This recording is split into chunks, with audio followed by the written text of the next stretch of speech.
The CEO of Myanmar's research and consulting firm Irreversible stressed one of the keys of investing in Myanmar is that foreign investors should have the right expectation on the reforms in Myanmar to avoid disappointment. A lot of my clients are always asking me, do you think Myanmar will ever go back to the old system? And usually I say no, I don't think we'll be heading to the old system again. Nobody wants. But there are other challenges, also political challenges. It means Myanmar can be, might not go back, but might be stalling, or might be not moving in a distinct, into one certain direction, but might be, going once in this direction and then moving a bit in this direction. So because now we see a lot of lobbyists, we see a lot of people with a different agenda, and everybody has his own particular interest, and everybody's trying to pull in that direction.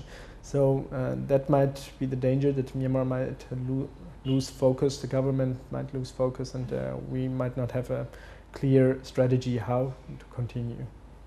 The executive, who holds a doctoral degree in banking from Switzerland, says the reform in banking system of Myanmar should be gradual. I think the right approach would be to open the Myanmar banking system gradually, and that you say, okay, what local banks can do, we'll give them protection for a certain period, but what local banks cannot do within the next 5 or 10 years, what is not realistically, what cannot be realistically done, there we will open it for foreign banks. One of the crucial steps in the reform in banking and financial system in Myanmar would be a plan to establish its own stock exchange market. However, it seems that there will be so much to be done, especially in educating people. I think 2015 we'll have the technical infrastructure for a stock exchange. So it might be that everything will be ready. But I don't see too much efforts yet in educating the people, and you cannot have a stock exchange without people knowing how to work there. So we don't see brokerage companies emerging. We don't see that banks are working actively. We don't see people getting trained to become traders. So there's a lot missing, and even we don't see a lot of Myanmar companies interested to get listed. We see nowadays there are maybe 20 to 30 public companies, but all these companies are not very much, I think, interested to get listed. What they want to be is they want to do their own OTC trading center. They maintain their own trading center.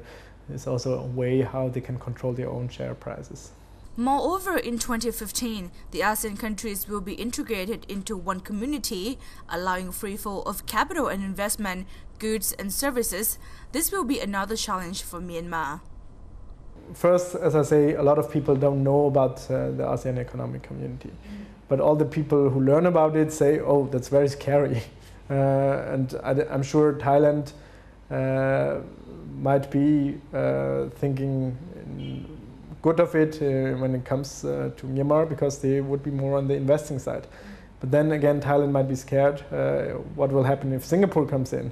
So the same situation applies to Myanmar and Thailand, or other countries, other neighboring countries. There's this private initiative trying to educate local business people about the effects of ASEAN Economic Community, what they need to prepare, but I think majority of people even don't know what it is. Generally, also for the local business people, it's not about AEC mainly, it's mainly about foreign investment coming into the country.